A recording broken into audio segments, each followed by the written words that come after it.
Hello everyone, I am Dr. Kailash Jain, Senior Consultant and Clinical Lead in the Department of Cardiac Surgery, MGM Healthcare.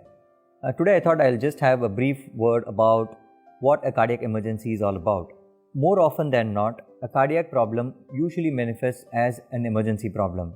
A person can develop a sudden onset chest pain or breathing difficulty which may be associated with or without a sweating or palpitation. Usually a simple ECG can initially give us a definitive idea about what the problem could be. Are we dealing with a cardiac problem? So what a person should do is, whenever a person experiences these kind of symptoms like a chest pain or sudden onset breathing difficulty or sweating and excessive palpitation, they should have a physician consulted and get an ECG done.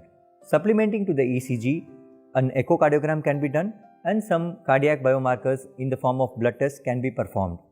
So once we come to all these things can corroborate and give an evidence of whether are we dealing with a cardiac problem. So if we are dealing with a cardiac problem, ideally it should be treated in a tertiary care center. A primary physician can initiate the first aid and transfer the patient to a tertiary care center. So once a person reaches the tertiary care center, in the emergency unit, usually if they got the diagnosis of myocardial infarction, we have to give a blood thinning agent or what we call it as a thrombolytic agent. After giving that injection, patient is stabilized and based on his parameters and how he has responded to the initial treatment, we have to plan for an emergency angiography. Based on the angiography is what the final line of treatment can be decided, depending upon how many blocks are there, what kind of blocks are there, and what would be the patient's preferred choice of treatment.